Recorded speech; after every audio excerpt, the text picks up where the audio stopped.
So let me start with the new another topic, which is the particle description of the plasma.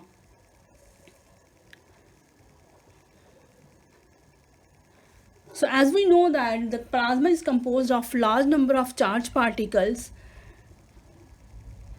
that move under the influence of the electromagnetic field. The electric and magnetic fields can be either external, so we applied from outside, are generated by the charged particle themselves.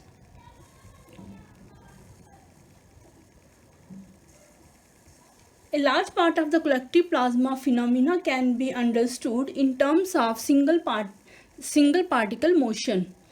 So after all, the plasma behavior is based ultimately on the motion of its constituent particles.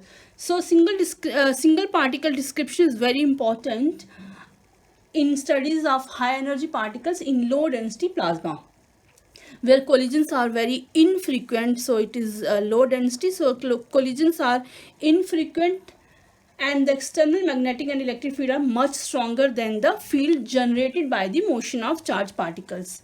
So we will start by investigating how a charged particle moves in the simplest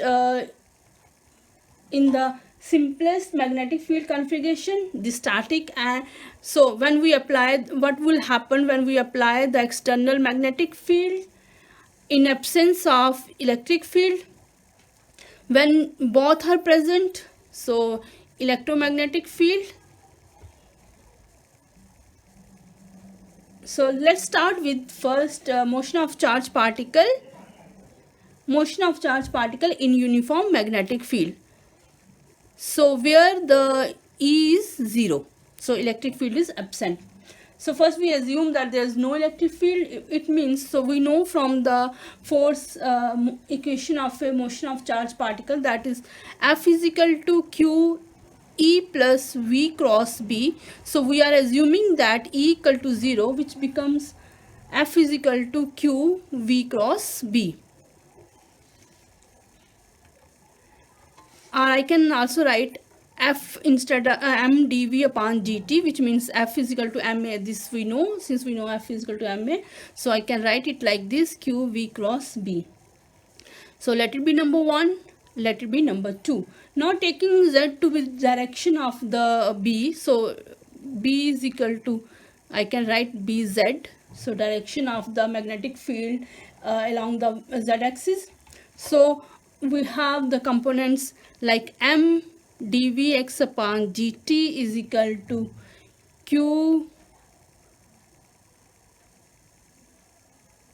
qb vy.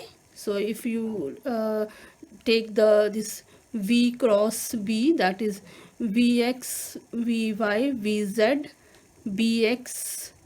Let us take the x component, that is m dvx upon dt is equal to qb vy. That, so I just explain how it comes. So we have x y z vx vy vz, so 0 0 b, because we know that b is along the bz along the z axis. So and then similarly m dvy upon dt is equal to minus q b vx, and m dvz upon dt equal to 0.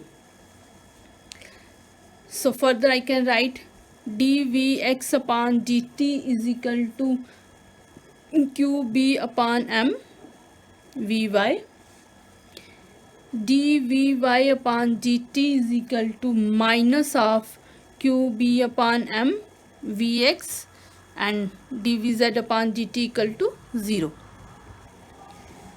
So the let it be number 3. So the velocity component parallel to the magnetic field Vz is constant, that is the particle moves at a constant speed along the magnetic field.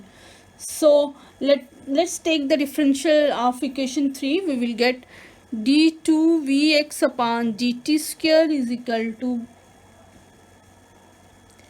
qb upon m dvy upon dt. By substituting the value of dvy upon dt from equation 3, we will get d2vx upon dt square is equal to minus qb upon m का whole square vx. So you here it is qby, so qby by whole square. Similarly, d2vy upon dt square is equal to minus qb upon m का whole square vy. So let it be number 4. So this you can see this describes a simple harmonic oscillator at Larmor or cyclotron frequency. So for the simple harmonic, we call the frequency as a cyclotron frequency, and it is denoted as omega c, which is equal to qb upon m. So q is the mod, so minus plus it will take care of, and so omega c is known now as the omega c, that is Larmor frequency, is inversely proportional to the mass of the particle, so which means the electron gyrate much faster than the ions.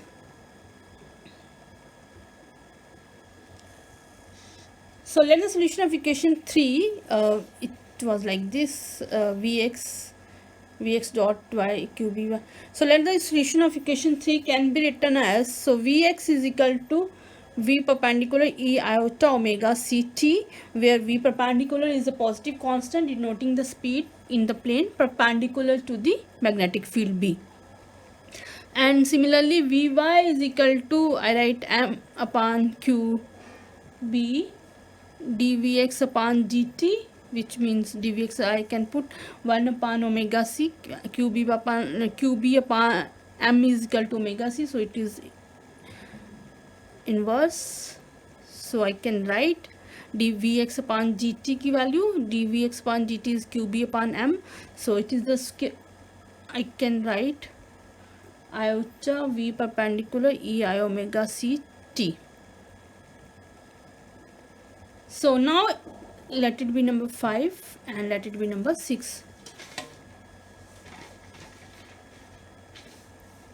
Now integrating once again, we will get x, so x is equal to minus iota v perpendicular upon omega c e iota omega c t plus x0. X0 is the constant of integration. I can write also x minus x0 is equal to minus iota v perpendicular upon omega c e raised to power iota omega c t.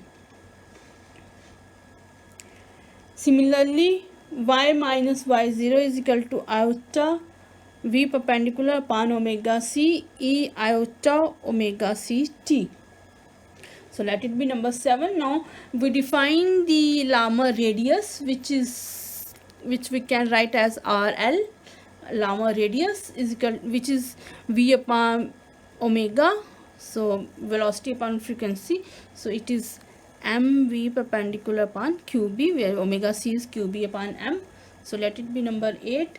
Now taking the real part of equation 7, we can write x minus x0. So for the x component, RL sine omega ct, and for the y component it is cos, so it is RL cos omega ct. So let it be number.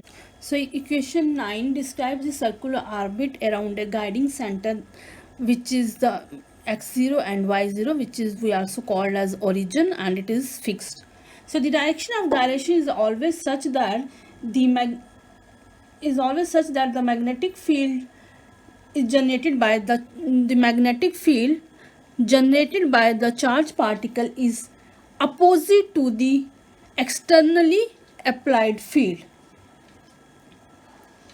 So plasma particles therefore tends to reduce the magnetic field, and plasmas are diamagnetic. Diamagnetic means they are not conductive, so they are purely conducting.